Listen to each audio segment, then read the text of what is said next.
তো অন্তরকে ঠিক করে, অন্তরকে ঠিক করে।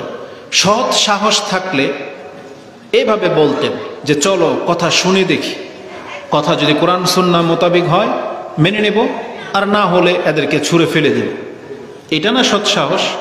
কারণ আল্লাহ সুবহানাহু ওয়া তাআলা বলেছেন জ্ঞানীদের কাজ হলো কথা শুনতে হবে, তারপরে কথা ভালো হলে মানবে, ভালো না হলে মানবে না। এটা হচ্ছে জ্ঞানীদের স্বভাব, এটা হচ্ছে হেদায়েত প্রাপ্তদের স্বভাব। প্রায় বক্তব্যে আমরা সেই আয়াত এবং রাসূল সাল্লাল্লাহু আলাইহি ওয়াসাল্লামের হাদিস পেশ করে থাকি। আজকেও তার ব্যতিক্রম হবে না, যেহেতু তারা কথা শুনতে আসে নাই, আগে থেকেই মুখ ফিরিয়ে নিয়েছে। এজন্য তাদের জন্য এই আয়াত পরিপূর্ণভাবে ফিট হবে। সেটা কি? কোরআনে আল্লাহ সুবহানাহু ওয়া তাআলা বলেছেন আপনি যখন কোনো অঞ্চলে যাবেন, কি করে বুঝবেন যে এই অঞ্চলের মানুষ হেদায়েত প্রাপ্ত কিনা আর জ্ঞানী কিনা, বিচার বুদ্ধি তাদের ভালো কিনা? এটা বোঝার জন্য দুইটি টেস্ট আল্লাহ বলেছেন, দুইটি টেস্ট দেখে আপনি বুঝতে পারবেন যে এই এলাকার মানুষের স্বভাব চরিত্র কেমন।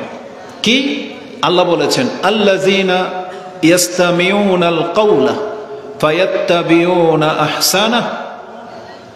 যে অঞ্চলের মানুষ কথা শোনে, আল্লাযীনা ইয়াস্তামিউনাল কাওলা ফায়াত্তাবিউনা আহসানাহ, যে জাতির মানুষ কথা শোনে এবং কথা শোনার পরেই মেনে নেয় না, বরং কথা যদি উত্তম হয়, আহসানা উত্তম হয় আর মেনে নেয়, ওই কথার উপরে চলে, তাহলে এদের গুণ হলো উলাইকাল্লাযীনা হাদাহুমুল্লাহ ওয়া উলাইকা হুম উলুল আলবাব। আল্লাহ বলেছেন যারা কথা শোনে এবং ভালো কথা মেনে চলে এরাই হলো আল্লাহর পক্ষ থেকে হেদায়েত প্রাপ্ত, আর এরাই হচ্ছে জ্ঞানী। উলুল আলবাব মানে ইন্টেলেকচুয়াল পার্সন বলা হয়েছে, বিবেক বুদ্ধি সম্পূর্ণ, যাদের মস্তিষ্ক কাজ করে, যাদের বোধ শক্তি আছে, এরা হলো মূলত জ্ঞানী। তো জ্ঞানী হতে হলে কি করতে হবে? দুইটা জিনিসকে কাজে লাগাতে হবে। এক, কথা শুনতে হবে, শোনার পরে কথা যদি ভালো হয় কথা মানতে হবে। এটা হচ্ছে জ্ঞানীদের কাজ। তো যারা এসেছেন, আপনি একটা পুরা করেছেন। কি? আপনি কথা শুনতে এসেছেন, তার মানে আপনি প্রায় অর্ধেক প্রমাণ করিয়ে দিয়েছেন যে আপনি হেদায়েত চাচ্ছেন। আপনি প্রমাণ করিয়ে দিয়েছেন যে হ্যাঁ, জ্ঞানের প্রতি আপনার ইচ্ছা আছে। এখন বাকিটা হবে বক্তব্যের পরে। কথা যদি হয় উত্তম, যদি মেনে চলেন, তাহলে আপনি পরিপূর্ণ হেদায়েত প্রাপ্ত, আপনি হচ্ছেন জ্ঞানী। কারণ উপদেশ একমাত্র হতভাগারাই নেয় না। যেমন রাসূলুল্লাহ সাল্লাল্লাহু আলাইহি ওয়াসাল্লামের উপদেশ যারা নিয়েছিল তারা হচ্ছেন ভাগ্যবান, আর যারা উপদেশ নেয়নি তাদেরকে হতভাগা বলা হয়েছে, আর এরাই জাহান্নামে যাবে। এটার ব্যতিক্রম কিন্তু বর্তমানেও নাই। বর্তমানেও আপনি কোরআন হাদিস মোতাবিক চলবেন, আপনি হচ্ছে সৌভাগ্যবান, আর আপনি কোরআন হাদিসের বাণীকে উপেক্ষা করে চলবেন, আপনি হতভাগাদের অন্তর্ভুক্ত হয়ে যাবেন। তো যারা আসে নাই তাদেরকে আমরা বলবো আপনি বিবেকবানের কাজ করেন নাই। কারণ এক একটা মাহফিল করতে সময় এবং অর্থ খরচ হয়, এবং আপনি বুঝবেন কি করে যে এই কথাগুলো কি সত্য না মিথ্যা? কারণ আমাদের সম্পর্কে বলি, আমাদের সাথে এরকমটা হয়েছে।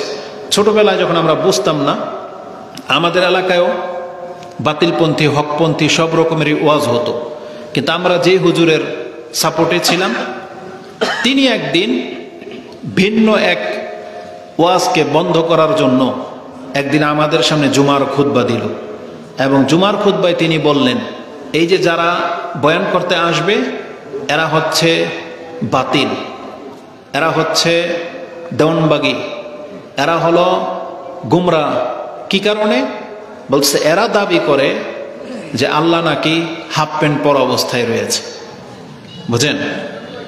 আচ্ছা বলেন তো দেখি, একজন হুজুর যদি, যাকে আপনি ট্রাস্ট করেন মানে বিশ্বাস করেন, সে বলতেছে এই যে গ্রুপের যে আলোচনা হবে এরা হবে ওয়াহাবি, এরা তোমার নবীকে মানে না, এরা তোমার নবীকে মানে না। এখন আপনি তো হুজুরকে বিশ্বাস করেন, এখন আপনি যখন শুনছেন যারা নবীকে মানে না, তখন আপনার কি রিঅ্যাক্ট হবে? আপনার ভিতরে একটা মানে একটা রাগ কাজ করবে। একটু পরে বলতেছি, সাউন্ডটা একটু কম হবে, আমার ডিস্টার্ব হচ্ছে, আমি কথা বলে মজা পাচ্ছি না, মনে হচ্ছে রিপিট করতেছে কথা। একেবারে কমাই দাও, আমার জোরে কথা বলা অভ্যাস নাই। যখন একজন ব্যক্তিকে বলা হবে যে এ আপনার নবীকে মানে না, আর আমরা এমন জাতের মুসলিম, আপনি নিজে নামাজ তো পড়েন না, কিন্তু নবীর বিরুদ্ধে কোনো কথা আসলে আপনার মাথায় আগুন ধরে যায়। বিষয়টা এমন না? মানে সত্য মিথ্যা যাচাই নাই, আমার নবীর বিরুদ্ধে বলছে, ওকে ধর, পরেরটা পরে হবে। আমরা হইলাম এরকম হুজুকে জাতি, আমরা কোনো তদন্ত করি না, আমরা যাকে বিশ্বাস করি তার কথার উপরে নাচি, যাকে ভালোবাসি তার দিক নির্দেশনা মোতাবেকই চলি। এটা মন্দ না ভালো নাকি ন্যায় অন্যায় এটা আমরা দেখি না। এই জন্য যে যেই দল করে সেই দলের নেতা যদি বলে ওকে ধরে ফেলেন, কেন ধরতে বলছে আপনি জানেন না, বলেন ওকে পিটা, কেন পিটাবেন আপনি জানেন না, কারণ আপনি নেতা বলছে তাই। এটা হচ্ছে আমাদের সমাজের মানুষের রীতিনীতি, কিন্তু এটা ইসলামের খেলাফ। রাসূলুল্লাহ সাল্লাল্লাহু আলাইহি ওয়াসাল্লামের এক হাদিসে তিনি এইভাবে বলেছিলেন, বনী ইসরায়েলদের কোনো এক ব্যক্তিকে নেতা বানানো হয়েছে, যুদ্ধের কমান্ডার বানানো হয়েছে। সে একদিন তার পুরো টিমকে বলতেছে, আগুন জ্বালানো হয়েছে, তার পুরো টিমকে বলতেছে আমি যা বলবো তা মানবা, যেটা আমি নেতা। বলছে হ্যাঁ মানবো। তখন বলছে আমি বলতেছি এই আগুনে ঝাঁপ দেও। তখন ওই টিম দৌড়ে এসে ঝাঁপ দেওয়ার সময় থেমে গেছে, ঝাঁপ দেয়নি, ওই আগুনে ঝাঁপ দেয়নি। রাসূলুল্লাহ সাল্লাল্লাহু আলাইহি ওয়াসাল্লাম আমাদেরকে জানিয়েছেন যদি তারা ঝাঁপ দিত তাহলে কিয়ামত পর্যন্ত জীবনও কোনোদিন এই আগুন থেকে আর বের হইতে পারত না। তার মানে রাসূল বোঝাতে চেয়েছেন কোনো নেতা যদি অন্যায় কোনো আদেশ করে এটা মানতে আপনি বাধ্য না, বরং এটা মানলে আপনি অন্যায়কারীর একজন হয়ে যাবেন। এই জন্য নেতা নির্বাচন করতে হবে যার মধ্যে ইনসাফ আছে, নিষ্ঠা আছে। এমন ব্যক্তি হইতে হবে নেতা যে সে আপনাকে কোনো ভুল কমেন্ট করবে না, ভুল পথ দেখাবে না। আর নেতা যদি আপনাকে ভুল পথ দেখায় তাহলে আপনি সেই পথে হাঁটবেন না, কারণ আপনারও বিবেক আছে, আপনাকে জ্ঞান সম্পন্ন হইতে হবে। আপনি যদি জ্ঞানী না হন তাহলে আপনাকে আপনার নেতা যা বলবে সেটাকে আপনি হক বলে মেনে নেবেন, তখন আপনার দ্বারা বড় ধরনের বিশৃঙ্খলা ঘটবে। আজকে আমাদের সমাজে বলেন তো দেখি, এখানে যদি ওই নাম না হয় নাই বা নিলাম, যারা হিন্দি গান, মমতাজের গান নকল করে ইসলামিক সুর দিয়ে আপনার কাছে পেশ করবে, যারা মাইক ফেলে দেয়, ঢেলে দেয়, শুইয়ে দেয়, এরা আসলে মাহফিলে জায়গা দেওয়া যেত না। কিন্তু কেন? তবে জেনে নেন তারা আমাদের মতো কোরআন হাদিস বলে না, তারা আপনাকে হাসাবে, কাঁদাবে, নাচাবে, কৌতুক করবে, কিন্তু আপনি সেখানে আসেন। কারণ কি? তার মানে মূলত আপনিও ঠিক ওইটাই পছন্দ করেন যেটা তারা দিতে চাচ্ছে, আপনি জ্ঞান নেওয়া উদ্দেশ্য না। ওয়াজ মাহফিলগুলো এমন হয়ে গেছে যে আপনি সেখান থেকে জ্ঞান নিতে চান না, মজা নিতে চান, আর আমরা এর খেলাফ। এই জন্য আমরা কেউ আসুক বা না আসুক, আমরা আমাদের কথার ধরন চেঞ্জ করি না।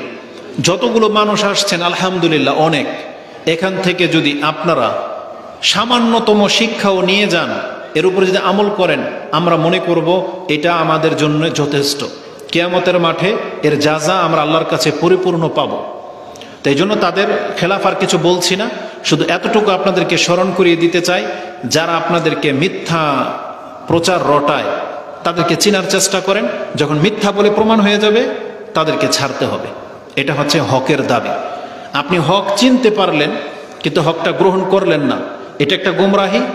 আবার আপনি হকটাকে চিনতে পারলেন না, বাতিলটাকে হক মনে করলেন, এটা আর একটা গুমরাহি। এজন্য আমাদের একজন সালাফ তিনি এইভাবে দোয়া করতেন, আল্লাহুম্মা আরিনাল হাক্কা হাক্কান ওয়ারজুকনা ইত্তেবাআ ও আরিনাল বাতিলা বাতিলান ওয়ারজুকনা ইজতিনাবা। কত চমৎকার করে তিনি কথাটা বলেছেন যে আল্লাহ আমাকে তুমি হকটাকে হক হিসেবে চিনার তৌফিক দান করো, আর আমি যখন চিনে গেছি এটা হক, তাহলে এটা যেন আমি গ্রহণ করতে পারি, আমাকে এই তৌফিকও দান করো। যেমন ধরে নেন, নামাজ না পড়লে আপনি জান্নাতে যেতে পারবেন না, এটা হচ্ছে হক। এখন আপনি এটা জানেনই না, এই জন্য আপনি বেনামাজি। কিন্তু জানলেন যে হ্যাঁ নামাজ না পড়লে মুক্তি নেই, এটা আপনি জানলেন, কিন্তু তারপরও নামাজ পড়লেন না, তাহলে আপনার এই বিদ্যা আপনার কোনো উপকার করতে পারলো না। জেনে শুনে আপনি হকটা গ্রহণ করতে পারেন নাই। হক কি ছিল? নামাজ আপনাকে পড়তেই হবে, এটা ছিল হক, এটা আপনি জানছেন, কিন্তু নামাজ পড়লেন না, তার মানে আপনি জেনে শুনে হকটা গ্রহণ করতে পারেন নাই। আর অপরদিকে পাপ, যে কোনো একটা পাপ আপনি নিয়ে নেন যেটা বাতিল। যেমন ধরেন ব্যাংকের লাভ খাওয়া, ব্যাংকে টাকা রেখেছেন, ওখান থেকে মাসে মাসে আপনি লাভ খাচ্ছেন, এটা যেটা বাতিল কাজ, এটা ধরেন আপনি জানলেন না, না জেনে সুদ খাইলেন। ঠিক আরেকজন ব্যক্তি জানছে যে ব্যাংকের লাভ খাওয়া জায়েজ নাই, কিন্তু তারপরেও খায়, কারণ সে বাতিলটা জানার পরেও সেখান থেকে বাঁচতে পারে নাই। হতে পারে তার অভাব, হতে পারে তার স্বভাব, কিন্তু বাঁচতে পারে নাই। তাহলে দুই দিকেই ক্ষতি, জানার পরে না মানা এটাও ক্ষতি, আর জেনে শুনে ওটা থেকে বেঁচে না থাকা এটাও ক্ষতি। যেমন কথার কথা, এটা পানি, এটা আপনি এখন চিনেন না ভালো না মন্দ, আপনি খেয়ে নিলেন, এটা একটা ত্রুটি। কিন্তু জেনে শুনে আপনি যখন জানলেন যে এটা পানি, তাহলে আপনাকে এটা গ্রহণ করা উচিত, কিন্তু আপনি করলেন না, এটা একটা ক্ষতি। আর আপনি জানেন না এটা ভালো পানি না খারাপ পানি, জানলেন না, তাহলে আপনার দ্বারা ভুল হইতে পারে, কিন্তু জানলেন এটা খারাপ পানি, যেমন এটা মদ, যেমন এটা হচ্ছে নেশা, উইস্কি, বা এটার মধ্যে মারাত্মক ক্ষতিকর জিনিস আছে কিন্তু মজা লাগে, আপনি জানলেন তারপরও বিরত রইলেন না, আপনি খেতেই থাকলেন। তো কত চমৎকার বলেছেন, আল্লাহুম্মা আরিনাল হাক্কা হাক্কান, সত্যকে যেন আমি সত্য হিসেবেই চিনতে পারি, ওয়ারজুকনা ইত্তেবা, আর আমি যেন সত্যটা জানার পরে আমি যেন তাদের অনুসরণ করতে পারি। এটা একটা গুণ, এটা আল্লাহর কাছে তৌফিক চাইতে হবে।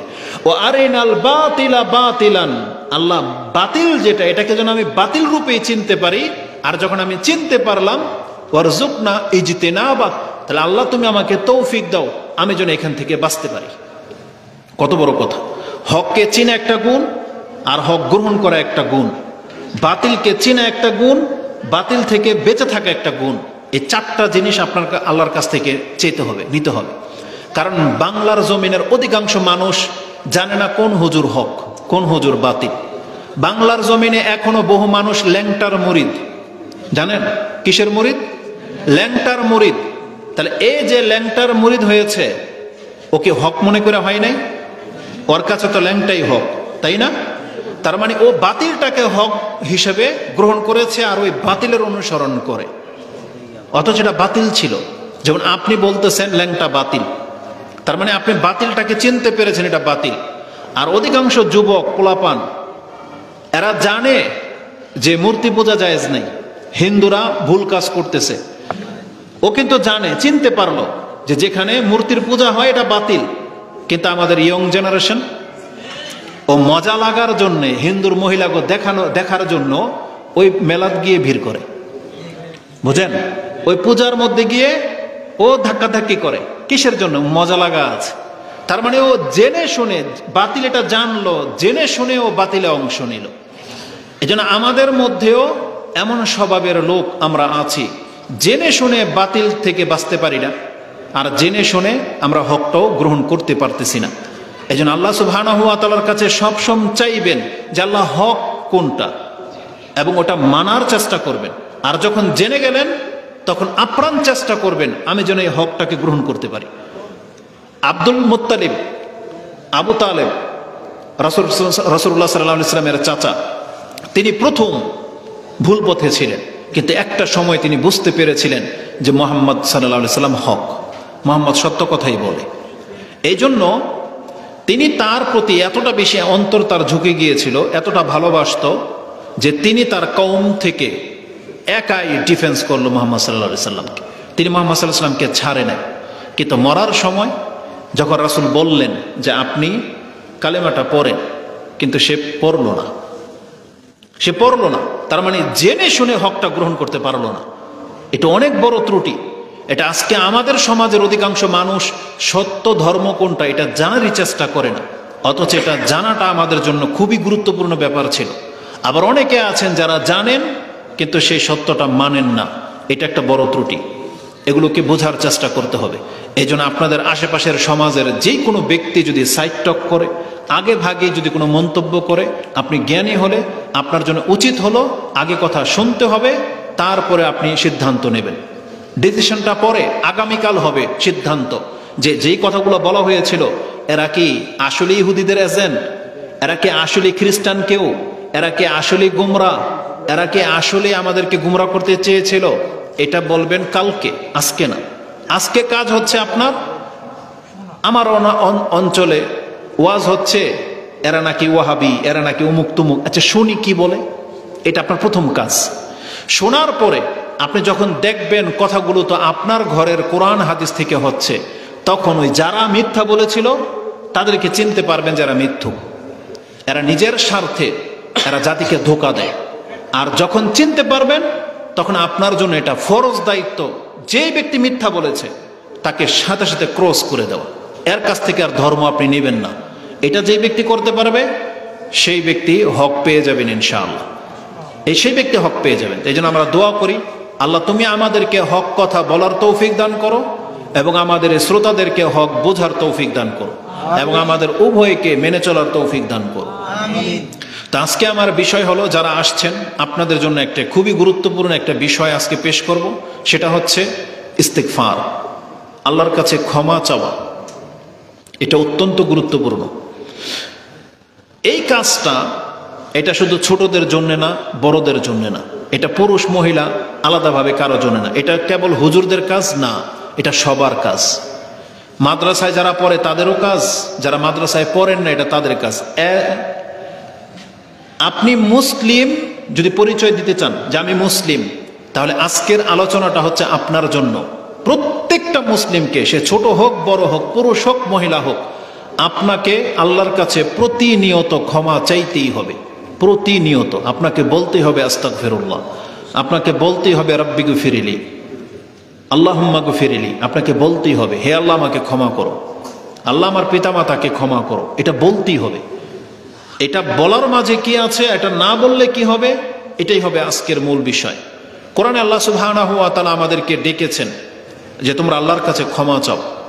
কোরআনে সূরা নিসা 4 নম্বর সূরার 106 নম্বর আয়াতে আল্লাহ বলেছেন ওয়াস্তাগফিরিল্লাহ, তোমরা আল্লাহর কাছে ক্ষমা চাও, ইন্নাহু কানা গফুরার রাহিমা, কারণ তিনি হলেন ক্ষমাশীল এবং দয়াবান। তার মানে আল্লাহ আমাদেরকে ক্ষমা চাইতে বলেছেন। কোরআনের আরেকটি আয়াত যেখানে আল্লাহ সুবহানাহু ওয়া তাআলা বলেছেন অকুর রব্বি গফির ওয়ারহাম, তুমি বলো হে আমার প্রতিপালক আমাকে ক্ষমা করেন, আমাকে রহম করেন। অকুর রব্বি গফির ওয়ারহাম ওয়া আনতা খায়রুর রাহিমিন, এবং আপনি উত্তম দয়াবান, আপনার উপরে কেউ দয়াবান নাই। এটা আপনি সূরা মুমিনুন 23 নম্বর সূরার সর্বশেষ আয়াত 118 নম্বর আয়াতে পেয়ে যাবেন। তো আল্লাহ বলেছেন আমাদেরকে তোমরা আল্লাহর কাছে ক্ষমা চাও। এটা হচ্ছে ডিমান্ড, এটা আল্লাহর তলব, ক্ষমা চাও। এতে কার ফয়দা? আমাদের ফয়দা। যেই ব্যক্তি বলবে তার ফয়দা। এই আদেশ প্রথম আমাদের নবী মুহাম্মদ সাল্লাল্লাহু আলাইহি ওয়াসাল্লামকে করা হয়েছে। আমি এমন একজন ব্যক্তির কথা আপনার কাছে পেশ করব যার কোনো পাপ নাই, তারপরেও তাকে বলা হয়েছে আপনি ক্ষমা চান। এটা বোঝার জন্য যে এটা কতটা গুরুত্বপূর্ণ বিষয়, যে যার কোনো পাপ নাই তাকেও আল্লাহ বলেছেন তুমি বলো আমাকে ক্ষমা করে দেন। তার মানে আল্লাহর কাছে ক্ষমা চাওয়া এটা শুধু পাপের কারণে না, এটার আরো ফায়দা আছে। কারণ যদি শুধু পাপের কারণে হতো তাহলে মুহাম্মদ সাল্লাল্লাহু আলাইহি ওয়াসাল্লামকে এই কথা বলা হতো না যে ইস্তাগফিরিল্লাহ, তুমি আল্লাহর কাছে ক্ষমা চাও। বরং এটা আপনাকে অনেক সম্মান এনে দেবে। এই দুনিয়াতে আপনার রিজিক নির্ধারণ আছে ইস্তিগফারের মধ্যে, আপনি আযাব থেকে মুক্তি পাবেন এই ইস্তিগফারের মাধ্যমে, এবং পরকালে আপনি জান্নাত পাবেন এই ইস্তিগফারের মাধ্যমে। সেটা আমি আপনাকে দেখাবো। কোরআনে আল্লাহ সুবহানাহু ওয়া তাআলা এই আয়াতগুলো প্রথম যুগে রাসূলুল্লাহ সাল্লাল্লাহু আলাইহি ওয়াসাল্লামকে আদেশ করেছেন যে তুমি আল্লাহর কাছে ক্ষমা চাও।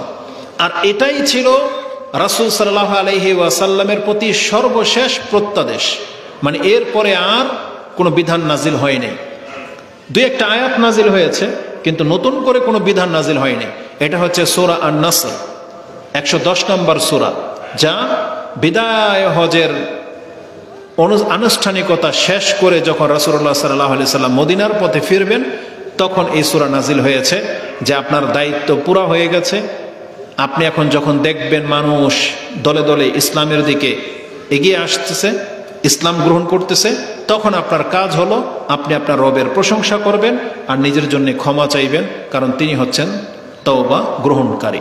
আল্লাহ বলেছেন ইযা জাআ নাসরুল্লাহি ওয়াল ফাth ওয়ারাআইতান নাসা ইয়াদখুলুনা ফি দীনিল্লাহি আফওয়াজা ফাসাব্বিহ বিহামদি রাব্বিকা ওয়াস্তাগফির। এই ওয়াস্তাগফির ইন্নাহু কানা তাওয়াবা। সর্বশেষ সূরা হিসাবে এটা নাজিল হয়েছে। আপনি একবার কি ভেবেছেন যে আমাদের নবীকে মুহাম্মদ সাল্লাল্লাহু আলাইহি ওয়াসাল্লামকে কেন আল্লাহ ক্ষমা চাইতে বললেন, অথচ তার আগেই আল্লাহ সুবহানাহু ওয়া তাআলা সূরা ফাতাহ নাজিল করলেন এবং বললেন যে আমি আপনার আগের এবং পরের সমস্ত গুনাহ ক্ষমা করে দিলাম। ইন্না ফাতাহনা লাকা ফাতহাম মুবিনা লিয়াগফিরাল্লাহু লাকা মা তাকাদ্দামা মিন যামবিকা ওয়া মা তাআখার ইলা আখিরিল আয়াত। আল্লাহ সুবহানাহু ওয়া তাআলা সূরা ফাতাহ 48 নম্বর সূরার শুরুতে আল্লাহ বলে দিয়েছেন যে আপনার আগের এবং পরের সমস্ত ত্রুটি বিচ্যুতি সব মাফ, আপনাকে নিষ্পাপ করে দেওয়া হয়েছে। কিন্তু সেই রাসূলকে যার কোনো পাপ নাই তাকে বলা হচ্ছে আপনি ইস্তেগফার করেন, ক্ষমা চান। এই আয়াতকে রাসূলুল্লাহ সাল্লাল্লাহু আলাইহি ওয়াসাল্লাম কিভাবে বাস্তবায়ন করতেন? আমাদের কাছে যে বর্ণনাগুলো আসছে তার মধ্যে একটা হাদিস আপনি মুসলিমে পেয়ে যাবেন। আগরুল মুজান্নিন তিনি বলতেছেন যে কান রাসূলুল্লাহ সাল্লাল্লাহু আলাইহি ওয়াসাল্লাম ইয়াকুল, রাসূলুল্লাহ সাল্লাল্লাহু আলাইহি ওয়াসাল্লাম তিনি বলতেন লা ইউগানু আলা কলবি ওয়া ইন্নী আস্তাগফিরুল্লাহ ফিল ইয়াউমি মিয়াতা মাররা। যদি আমার অন্তর সামান্য সময়ের জন্য আল্লাহর জিকির থেকে উদাসীন হয়ে যেত, আল্লাহ সুবহানাহু ওয়া তাআলার চিন্তা থেকে যদি আমি একটু গাফেল হইতাম, তাহলে আমি এটাকে অপরাধ বোধ মনে করে ওই একটু ত্রুটির জন্য আল্লাহর কাছে 100 বার ক্ষমা চাইতাম। আস্তাগফিরুল্লাহ বলতেন রাসূলুল্লাহ সাল্লাল্লাহু আলাইহি সাল্লাম 100 বার প্রতিদিন, ওই একটা কারণে। এটা ছিল রাসূলুল্লাহ সাল্লাল্লাহু আলাইহি সাল্লামের আমল। আরেকটা হাদিস নিয়ে নেন যেটা ইমাম বুখারী কোট করেছেন। তিনি বলেছেন যে ইয়া আইয়ুহান নাস তুবু ইলাল্লাহ বা আস্তাগফিরুল্লাহ ফা ইন্নী আস্তাগফিরুল্লাহ ফিল ইয়াউমি আকসারা মিন 70 মাররা। হে মানুষ, তোমরা আল্লাহর কাছে ইস্তেগফার করো, ক্ষমা চাও বা তওবা করে ফিরে আসো। আমি আল্লাহর কাছে প্রতিদিন 70 বারেরও বেশি ইস্তেগফার করে থাকি, মানে আল্লাহর কাছে ক্ষমা চেয়ে থাকি। এটা রাসূলুল্লাহ সাল্লাল্লাহু আলাইহি ওয়াসাল্লামের প্রতিদিনের আমল। ইবনে ওমর রাদিয়াল্লাহু তাআলা আনহু তিনি বলেন লানাউদ্দু লিরাসূলিল্লাহি সাল্লাল্লাহু আলাইহি ওয়াসাল্লাম ফিল মাজলিসিল ওয়াহিদ মিয়াতা মাররা কাবলা আইয়াকুম। তিনি একটা মজলিসে বসা, যেভাবে আমরা বসে আছি, তিনি এরকম মজলিসে বসতেন। কোনো মজলিসে আমি গনতে পেতাম বা শুনতে পেতাম যে রাসূলুল্লাহ সাল্লাল্লাহু আলাইহি ওয়াসাল্লাম ইস্তিগফার করতে আছেন, এমনকি 100 বার হয়ে গেছে। ইবনে ওমর রাদিয়াল্লাহু তাআলা কি বলেন যে আমরা অনেক সময় গুনেছি রাসূলুল্লাহ সাল্লাল্লাহু আলাইহি ওয়াসাল্লাম একই মজলিসে বসে 100 বার আল্লাহর কাছে ক্ষমা চাইতেন। তিনি বলতেন আল্লাহুম্মা গফিরলি ওয়া তুব আলাইয়া ইন্নাকা আনতাত তাওয়াবুর রাহিম। 100 বার, এক বৈঠকই শেষ হতো না। সেই বৈঠকে তিনি শতবার বলতে থাকতেন আল্লাহর কাছে, আল্লাহ তুমি আমাকে ক্ষমা করো, আমার তওবা গ্রহণ করো। তাহলে এটা ছিল আমাদের নবী মুহাম্মদ সাল্লাল্লাহু আলাইহি সাল্লামের আমল। কিন্তু আমাদের চরিত্র কি, সেটা আমাদের একটু দেখা দরকার।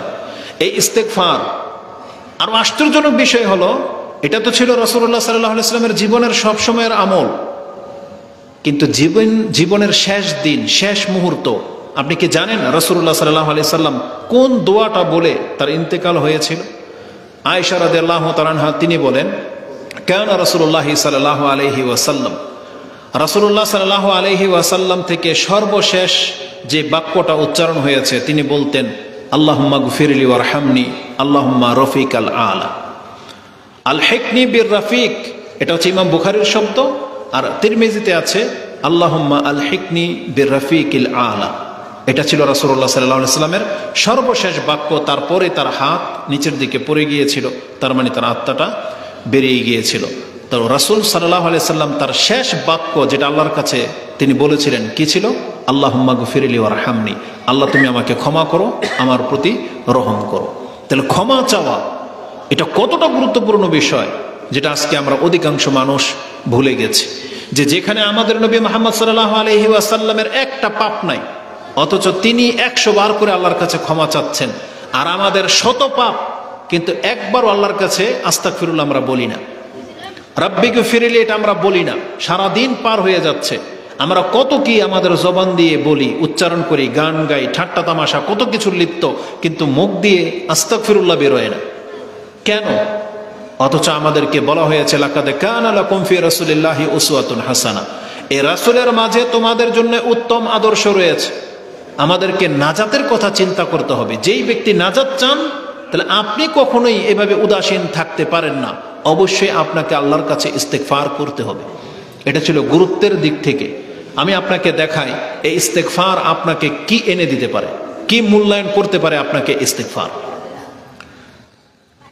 সর্বপ্রথম যেটা আপনি পাবেন ইস্তেগফার করলে, আপনি যদি বলেন আস্তাগফিরুল্লাহ বা রব্বি গফিরিলি, আল্লাহুম্মা গফিরিলি, এটা যদি আপনি বলেন, তাহলে আপনার প্রথম ফায়দা হলো যখন আপনার মুখ থেকে এই শব্দটা বেরোবে যে আল্লাহুম্মা গফিরিলি, হে আল্লাহ আমাকে ক্ষমা করো, আল্লাহ সুবহানাহু ওয়া তাআলা আমাদেরকে জানিয়েছেন যেই ব্যক্তি আমার কাছে যখন ক্ষমা চাইবে তাকে তখনই ক্ষমা করে দেওয়া হয়। সুবহানাল্লাহ। মানে কিয়ামত পর্যন্ত অপেক্ষা করতে হবে না। আপনি যখন বলবেন আস্তাগফিরুল্লাহ, তখনই আপনাকে ক্ষমা করে দেওয়া হবে। এটা হচ্ছে কোরআন এবং হাদিস থেকে স্পষ্ট কথা। যেমন একটা আয়াত নিয়ে নেন, সূরা কাসাস 28 নম্বর সূরার 16 নম্বর আয়াতে আল্লাহ সুবহানাহু ওয়া তাআলা এক ব্যক্তির কথা উল্লেখ করেছেন, তার এক বান্দার কথা, যে বলেছিল রব্বি ইন্নী যালামতু নাফসি, হে আমার প্রতিপালক আমি আমার নফসের উপরে জুলুম করেছি, ফাগফিরলি, অতএব তুমি আমাকে ক্ষমা করে দাও। আল্লাহ বলেছেন যখন বলেছে ফাগফিরলি, আল্লাহ বলেছেন ফাগফারা লাহ, আমিও তাকে তখনই ক্ষমা করে দিয়েছি। তাহলে আমাদেরকে আল্লাহ সুবহানাহু ওয়া তাআলা এটা জানিয়েছেন কোরআনে, কিন্তু আমরা এত পাপের পাপী ভুলে গেছি যে আমরা যদি এই অবস্থায় মরে যাই আমাদেরকে কঠিন শাস্তি দেওয়া হবে। কিন্তু তারপরেও আমাদেরকে একটা সহজ রাস্তা দিয়ে দেওয়া হয়েছে যে তুমি যদি আল্লাহর কাছে ইস্তেগফার করো, ক্ষমা চাও, তখনই তোমাকে ক্ষমা করে দেওয়া হবে। অথচ আমরা ক্ষমা চাচ্ছি না, এটা আমাদের ব্যর্থতা। আপনি জানেন যে আপনি যখন ক্ষমা চাইবেন তখনই ক্ষমা করে দেওয়া হবে, এটা আমি কোরআন থেকে বললাম। দ্বিতীয়ত আল্লাহ সুবহানাহু ওয়া তাআলা বলেছেন, নিজে বলেছেন তোমরা আমার কাছে ক্ষমা চাও, আমি তোমাকে ক্ষমা করে দেব। এটা আমাদের জন্য, এটা শুধু ওই ব্যক্তির জন্য না, এটা ছিল মুসা আলাইহিস সালাম। তিনি যে আল্লাহর নবী, আল্লাহর রাসূল, সেই জন্য তাকে ক্ষমা করা হয়েছে, বিষয়টা এমন না। এটা আল্লাহ আমাদেরকেও বলেছেন তোমাদের মধ্যে যে কোনো ব্যক্তি আমার কাছে ক্ষমা চাইবে আমি তোমাকে ক্ষমা করে দেব। কোথায় আছে? অসংখ্য আয়াত এবং হাদিসে এটার প্রমাণ পাওয়া যায়। একটা হাদিস নিয়ে নেন, যেহেতু সময় আমি বেশি দীর্ঘায়িত করব না। এটা হাদিসে কুদসি, ইমাম মুসলিম তিনি তার কিতাবুল বিররি ওয়াস সিলা 46 নম্বর অধ্যায়ের 15 নম্বর পর্বে এই হাদিসটা এনেছেন। সেটা হচ্ছে আজ তাহরিমুজ জুলম, জুলুম করা হারাম। হাদিসের নাম্বার হচ্ছে 6466, 6466 মুসলিমে কিতাবুল বিররি 46 নম্বর অধ্যায়। তাতে আবু যার রাদিয়াল্লাহু তাআলা আনহু তিনি রাসূলুল্লাহ সাল্লাল্লাহু আলাইহি ওয়াসাল্লাম থেকে তিনি সরাসরি আল্লাহ থেকে আমাদেরকে হাদিস নকল করেছেন যে আনিন নবী সাল্লাল্লাহু আলাইহি ওয়াসাল্লাম ফিমা রাওয়াহু আনিল্লাহি তাবারাকা ওয়া তাআলা আন্নাহু কাল, মানে এটা আল্লাহ স্বয়ং ব্যক্ত করেছেন, মানে হাদিসে কুদসি বলা হয়। আল্লাহ সুবহানাহু ওয়া তাআলা বলেন ইয়া ইবাদি ইন্নাকুম তুখতিউনা বিল-লাইলি ওয়ান-নাহার ওয়া আনা আগফিরু যুনুবা জামিয়া, তোমাদের স্বভাব হলো তোমরা দিনে রাতে কত পাপে তোমরা জড়িত, আর আমার স্বভাব কি? আল্লাহ বলেছেন আমি সমস্ত পাপগুলোকে ক্ষমা করে দিই। এটা হচ্ছে আল্লাহ সুবহানাহু ওয়া তাআলা, এটা তার গুণ, এটা তার সিফাত যে আল্লাহ সুবহানাহু ওয়া তাআলা তিনি মানুষকে ক্ষমা করে থাকেন। তারপর আল্লাহ বলেছেন ফাস্তাগফিরুনি, অতএব তুমি আমার কাছে ক্ষমা চাও, আগফির লাকুম, তুমি যদি আমার কাছে ক্ষমা চাও, ফাস্তাগফিরুনি, তোমরা যদি আমার কাছে ক্ষমা চাও আমি তোমাদেরকে ক্ষমা করে দেব। মানে আমাদেরকে আল্লাহর কাছে ক্ষমা চাইতে হবে, চাইলে আল্লাহ আমাদেরকে ক্ষমা করে দেবেন। এখন প্রশ্ন আসে যে হুজুর এই তো ক্ষমা চাইলাম, আবার তো পাপ হয়, তাদের জন্য কি হবে? তাদের জন্য সুসংবাদ শুনে নেন। একজন মানুষ তার মরার আগ পর্যন্ত সব সময় ফেরেশতা চরিত্রের থাকতে পারবে না। বর্তমান হচ্ছে ফিতনার যুগ। আপনি রাস্তাতে বেরোবেন, আমাদের জন্যে বেপরদা মহিলাদের দিকে তাকানোটাকে পাপ বলা হয়েছে, কিন্তু বর্তমান সমাজে আপনার এই চোখ হেফাজত করা কঠিন। আপনি যেই দিকে তাকান মহিলা আপনার নজরে আসবে, যেই দিকে তাকান। ছাদের উপরে তাকাবেন, মহিলা নজরে আসবে। মেলায়, রাস্তাঘাটে, যেখানে খুশি মহিলা নজরে আসবে। নেট খুলবেন, নেট শুরুই হয় মহিলাদের ছবি দিয়ে, বুঝছেন? আপনি একটা ভালো বক্তব্য শুনবেন, ধরেন একটা ভালো বক্তব্য শুনবেন, নেট চালু করলেন, প্রথমে আপনার মহিলার নজরে আসবে। এমনকি বর্তমানে এই যে ইউটিউবার যেগুলো এই যে বক্তব্য রেকর্ড করা হয়, যারা মনিটাইজেশন অন করা, মানে যারা অ্যাডভার্টাইজ দিয়ে টাকা ইনকাম করে, দেখবেন আমি একদিন একজন আলেমের জাহান্নামের পরকালের বক্তব্য শুনতেছি, মনটা একদম নরম হয়ে গিয়েছিল, সত্যিকার অর্থে নরম হয়ে গিয়েছিল, কান্না কান্না ভাব চলে আসছে, কারণ যেহেতু পরকালের ব্যাপার। 6 মিনিট পরে চলে আসছে বিকিনি পরা এক মহিলার কেরাটি, বুঝেন? আচ্ছা বলেন তো দেখি, একজন যুবক যদি এরকম জাহান্নামের বয়ান শোনে, আর সামনে যদি এরকম একটা মানে বিকিনি পরা মহিলা যদি তার সামনে চলে আসে, ওর ওই জাহান্নামের ভয় বলে কিছু থাকবে? কারণ কি? কারণ হচ্ছে পুরুষদের মধ্যে মহিলাদের চাহিদা আল্লাহ দিয়েই দিয়েছেন, তো ও কি করে ওর ইমানকে বাঁচাবে? তাহলে বর্তমানে পাপ হওয়াটা একবারে ইজি, সহজ হয়ে গেছে। আপনি বাসে বসেন, একটা ইয়ং বয়সের মেয়ে আপনার পাশে এসে বসতে দ্বিধা করবে না, দেধারসে বসে যাবে, বরং ধাক্কা দিয়ে এসে বসবে। অটোতে 5 টাকা বাঁচানোর জন্য সে একটা পুরুষের সাথে একবারে নেড়ে চেড়ে বসে, মানে তার গায়ের সাথে যেটা পুরুষের গা লাগবে এটা কেউ কিছুই মনে করে না। তো সেই ক্ষেত্রে আপনি বাঁচতে চান, কিভাবে বাঁচবেন আপনি? যেখানে আপনার কাছে আপনি ফুচকা বিক্রি করেন আর বাদাম বিক্রি করেন, সেখানে এমন ভেসে মহিলা আপনার সামনে চলে আসবে, তাহলে আপনার এই বাদাম বেচা বন্ধ করে দিতে হবে। কাপড়ের দোকানে আমাদের কাছে তো বলে, ইয়ং বয়সের যুবকরা যারা মার্কেটে চাকরি করে তারা বলে যে সে এই চাকরি আমরা কেমনে করবো, এখানে তো চোখ হেফাজত করে রাখাটা খুব দুষ্কর। তাহলে বলেন আজকে কি পরিমাণ এই ফিতনা ছড়িয়ে গেছে। তাহলে আমাদের দ্বারা না চাইলেও আপনার দ্বারা পাপ হবে, এটাই স্বাভাবিক। যারা সিগারেট খোর, ও তো সিগারেট একটা ধরিয়েছে, ও পুরা মাইলকে মাইল হাঁটবে আর সিগারেট টানবে, কিন্তু ওর পেছনে কে আছে ওইটা পাত্তাও দেয় না। কিন্তু আপনাকে এই সারা রাস্তা ভরে সিগারেটের ধোঁয়া, এ গন্ধ শুনতে শুনতে যেতে হবে, কারণ জমিদারি তো ওদের, ক্ষমতা তো ওদের। তো এইরকম বহু রকমের অপ্রীতিকর সময়ের মধ্য দিয়ে আমরা যাচ্ছি। আপনি ওই যে বললাম ব্যাংকে টাকা রাখবেন, সুদি লেনদেন ছাড়া কোনো ব্যাংক নাই। আপনি যে কোনো কাজে জড়াবেন, আপনার সেখানে অনইসলামিক নিয়ম পদ্ধতি, ঘুষ, সুদ সবকিছু জড়িত। তা আমাদের দ্বারা না চাইলেও পাপ হয়েই যাচ্ছে। উপরন্তু আমরা ব্যক্তিগতভাবে ইচ্ছা করে অনেকে পাপে জড়াই, এটা আমাদের স্বভাব চরিত্র হয়ে গেছে। মানুষ ইচ্ছা করে পাপ করে। তো এমন পরিস্থিতিতে আপনাকে আল্লাহর কাছে ক্ষমা চাওয়া এটা কতটা গুরুত্বপূর্ণ বিষয়, যেখানে আল্লাহ আপনাকে অপশন দিয়েই দিয়েছেন, বান্দা তুমি ক্ষমা চাইলে তোমাকে ক্ষমা করা হবে। কতবার তোমার দ্বারা পাপ হবে ততবারই ক্ষমা চাইবা, যতবার ক্ষমা চাইবা ততবারই তোমাকে ক্ষমা করা হবে। এটা আমাদের জন্য আল্লাহর পক্ষ থেকে অনেক বড় একটা রহমত, আপনি জেনে নেন। আল্লাহ যদি এমন হইতো আমাদের মতো, দেখবেন আমাদের স্বভাব কি, একজন ভিক্ষুক একবার এসে চাইছে, আপনি দিলেন, দ্বিতীয়বার চাবে, আপনার মন এখন আস্তে আস্তে রাগ তৈরি হবে, তৃতীয়বার এসে চাইবে, আপনি হয়তো আর কিছু ছুঁড়েই মারবেন বা ধমকি দেবেন বা ধাক্কা দিয়ে বেরিয়ে করে দিবেন। যারা কুরবানির গরু গোশত বিতরণ করেন, আপনি একবারের বেশি 2বার দেবেন না। জীবনের যে কোনো ক্ষেত্রে আমাদের সাথে যদি একবার কেউ মূর্খামি করে হয়তো মেনে নিলেন, 2বার করলে 3বার করলে আর মানামানি নেই। কিন্তু আল্লাহ সুবহানাহু ওয়া তাআলা তার ব্যতিক্রম। আল্লাহ বলেছেন একজন ব্যক্তির দ্বারা সারাদিন পাপ হতে পারে, আল্লাহর কাছে আপনি কতবার ক্ষমা চাইবেন? আল্লাহ সুবহানাহু ওয়া তাআলা বলতেছেন তুমি ক্ষমা চাইতে চাইতে ক্লান্ত হয়ে যাবে, কিন্তু আমি আল্লাহ তোমাকে ক্ষমা করতে করতে আমার কোনো ক্লান্তি আসবে না। বুঝেন? এটার বর্ণনা দিই আপনাকে। ইবলিস আল্লাহ সুবহানাহু ওয়া তাআলার সাথে একদিন চ্যালেঞ্জ করে বলতেছে, যেই দিন ইবলিসকে কাফের ঘোষণা করে দেওয়া হলো যে এ মানুষকে সম্মান করে নাই, এজন্য আল্লাহ বলতেছেন ফা আবা ওয়াস্তাকবারা ওয়া কানা মিনাল কাফিরিন, এ কাফের হইল।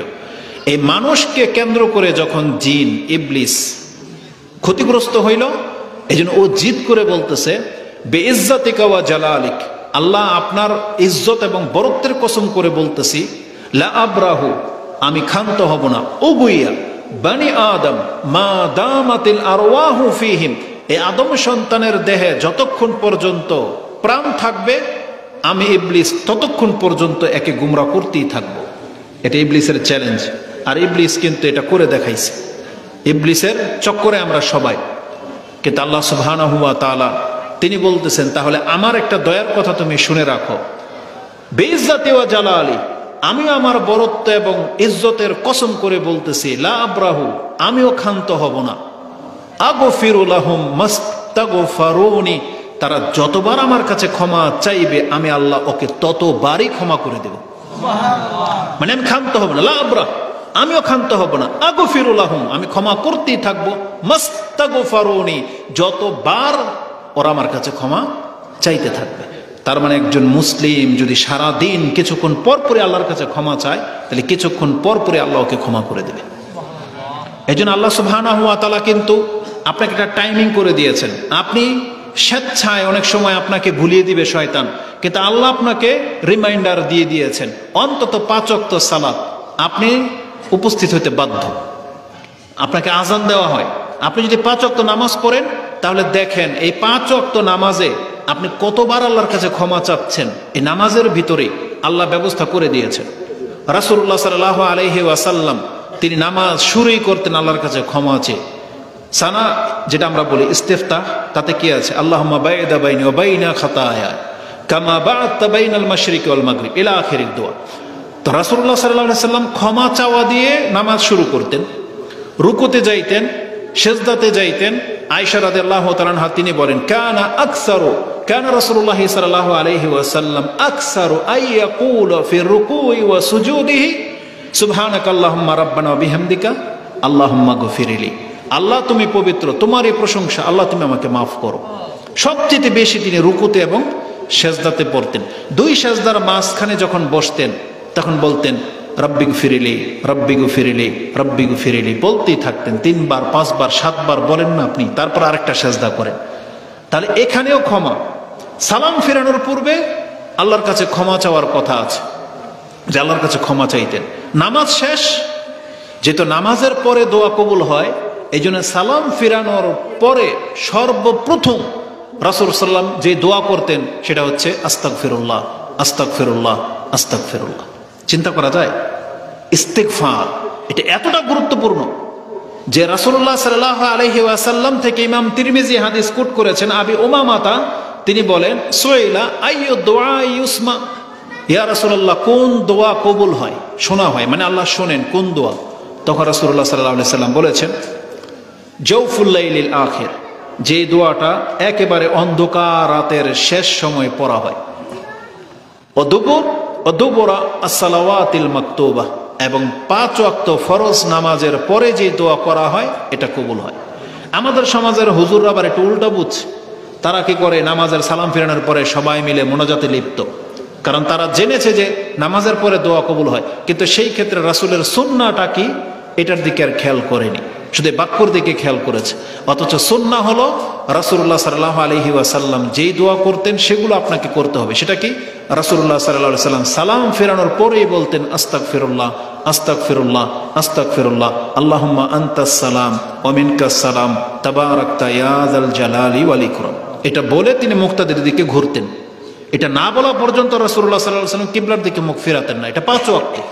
আয়েশা রাদিয়াল্লাহু তাআলা আনহা তিনি বলতেছেন, রাসূলুল্লাহ সাল্লাল্লাহু আলাইহি ওয়াসাল্লাম এতটুকু সময় পর্যন্ত কিবলামুখী হওয়া অবস্থায় বসে থাকতেন। এই দোয়া পড়ে নিলে তারপরে তিনি কিবলা মানে মুক্তাদির দিকে ঘুরতেন। তো ইস্তেগফার সব ক্ষেত্রে, এই ইস্তেগফার আপনাকে কি করবে বলেছি? সর্বপ্রথম আপনি যেটা পাবেন সেটা হচ্ছে আপনি যখনই বলবেন আল্লাহ আমাকে মাফ করো, আল্লাহ বলেছেন তখনই তোমাকে ক্ষমা করে দেওয়া। এই মর্মে অনেক বর্ণনা আছে।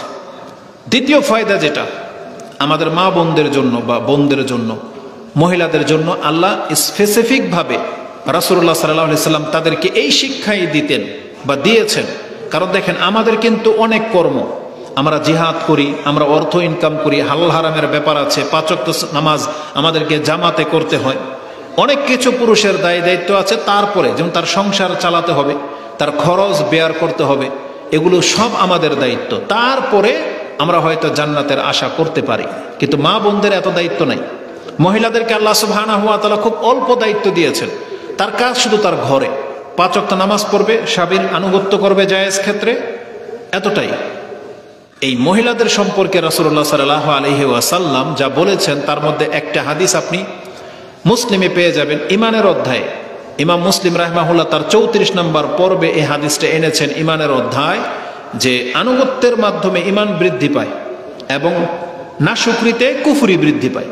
এবং তিনি বলেছেন কুফরি শব্দটা আল্লাহ সুবহানাহু ওয়া তাআলার ক্ষেত্রে এবং অন্যান্য ক্ষেত্রেও ব্যবহার করা হয়েছে, যেমন স্বামীর নাশুকরি করা, এটাকে কুফরির অর্থে বর্ণনা করা হয়েছে। সেই পর্বে তিনি হাদিসটা এনেছেন, যেটা আপনি 144-এ পেয়ে যাবেন। তাতে রাসূলুল্লাহ সাল্লাল্লাহু আলাইহি ওয়াসাল্লাম বলেন, ইয়া মাশারান নিসাই, হে মহিলা সমাজ, তাসাদ্দাকনা ওয়াকসিরনাল ইস্তিগফার, তোমরা বেশি বেশি দান সাদকা করো এবং অধিক মাত্রায় আল্লাহর কাছে ইস্তিগফার করো, ক্ষমা চাও। কেন? ফাইন্নী রাআইতুকুন্না আকসারা আহলিন নার, কারণ আমি তোমাদের অধিকাংশকে জাহান্নামে দেখেছি। তো রাসূলুল্লাহ সাল্লাল্লাহু আলাইহি ওয়াসাল্লাম একটা কারণ বলেছেন যে তোমাদেরকে আমি জাহান্নামে দেখেছি। এখান থেকে বাঁচার উপায়ও বলে দিলেন। সেটা কি? তার মানে যেই মহিলারা বেশি বেশি দান সাদকা করে আর যেই মহিলারা বেশি বেশি ইস্তিগফার করে, তার মানে তারা জাহান্নাম থেকে বেঁচে যেতে পারবে। তা জাহান্নাম থেকে বাঁচার উপায় দুইটা বলা হয়েছে, দান সাদকা আর ইস্তিগফার। তাহলে এটা শুধু মহিলাদের জন্য না, কিন্তু মানে এটা তাদের জন্য যেহেতু সহজ, এই আমলটা তাদের জন্য সহজ। মানে একজন মহিলা ঘরের ভিতরে আছে, পাক শাক করতেছে, কিচেন রুমে পাক করতেছে আর বলতেছে আস্তাগফিরুল্লাহ আস্তাগফিরুল্লাহ আস্তাগফিরুল্লাহ আল্লাহুম্মা গফিরলি ওয়ারহামনি, এটা বলাটা কি কঠিন? লম্বা দোয়াও না। সে ঘরের ভিতর কাপড় কাচতেছে আর বলবে আস্তাগফিরুল্লাহ, কোনো সমস্যা আছে? কোনো সমস্যা নাই। ঘরের কাজ করবে, ইস্তিগফার করতে থাকবে, তাহলে এটা তাকে জাহান্নাম থেকে ঠেকিয়ে দিতে পারে। কত বড় কথা! তাহলে ইস্তিগফার এটা আপনাকে একটা পাপ মাফ করে দেয় এবং এটা আপনাকে জাহান্নাম থেকে মুক্ত করে দেবে। ইস্তিগফারের মান এত। এই ইস্তিগফার রাসূলুল্লাহ সাল্লাল্লাহু আলাইহি ওয়াসাল্লাম সব ক্ষেত্রে প্রয়োগ করতেন। এই যে আমরা যে বসেছি না, এটারও একটা কাফফারা আছে। এখানে আমাদের যদি আল্লাহকে অসন্তুষ্ট করার মতো কোনো কথা, কোনো আচরণ আমরা করে ফেলি, লাগু যেটা বলা হয়, বড় ধরনের পাপ তো মাফ হবে না, কিন্তু মজলিসের একটা কাফফারা আছে। রাসূলুল্লাহ সাল্লাল্লাহু আলাইহি ওয়াসাল্লাম যখনই কোনো মজলিসকে ভঙ্গ করতেন, তিনি বলতেন এমন একটা বাক্য আছে, এটা বললে এই মজলিসে কেউ যদি কোনো লাগু কাজ করে থাকে, এই বাক্যটা বললে এটা কাফফারা হয়ে যাবে। সেটা কি? সুবহানাকাল্লাহুম্মা রাব্বানা ওয়া বিহামদিকা আশহাদু আল্লা ইলাহা ইল্লা আনতা আস্তাগফিরুকা ওয়া আতুবু ইলাইক। দেখেন এখানে আস্তাগফিরুকা ওয়া আতুবু ইলাইক, আল্লাহ তোমার কাছে ক্ষমা চাচ্ছে এবং তোমার কাছে প্রত্যাবর্তন করতেছি। এটা হলো মজলিসের সর্বশেষ দোয়া, ক্ষমা। এটা বললে কি হবে? আজকে আমাদের এই মজলিসের যদি কোনো ত্রুটি হয়ে থাকে, এটার কাফফারা স্বরূপ মাফ হয়ে যাবে। চিন্তা করা যায়? তাহলে সব ক্ষেত্রে ইস্তেগফার, এটা হচ্ছে আজকের বিষয়ের মূল বিষয়। এখন আপনারা যদি এটা আরো লম্বা শুনতে চান, আমি আরো লম্বা করে বলতে পারি। কিছু দোয়া আছে, সে দোয়াগুলো বলে দিই, যেটা আপনি ইস্তেগফার করবেন। যেটা আল্লাহ বলেছেন আস্তাগফিরুল্লাহ, এই আয়াতকে বাস্তবায়ন করতে গেলে আপনার বাক্যটা কেমন হবে? আপনি বলবেন আস্তাগফিরুল্লাহ আস্তাগফিরুল্লাহ যখন তখন, যেমন রাসূলুল্লাহ সাল্লাল্লাহু আলাইহি ওয়াসাল্লাম বলতেন। আল্লাহ বলছেন ওয়াকুর রব্বি গফির ওয়ারহাম ওয়া আনতা খায়রুর রাহিমিন। এটা বাস্তবায়ন করতে পারবেন কি দিয়ে? রব্বি গফিরলি ওয়ারহামনি, এটা বলে আল্লাহ তুমি আমাকে ক্ষমা করো, আমাকে রহম করো, এটা বলবেন। এবং নিজের জন্য এবং নিজের পিতামাতার জন্য ক্ষমা চাইবেন। কিভাবে চাইবেন? যেভাবে ইব্রাহিম আলাইহিস সালাম, যেভাবে নূহ আলাইহিস সালাম ক্ষমা চাইতেন। ইব্রাহিম আলাইহিস সালাম বলতেন রব্বি গফিরলি ওয়া লিওয়ালিদাইয়া ওয়া লিল মুমিনিনা ওয়াল মুমিনাত ইয়াওমা ইয়াকুমুল হিসাব।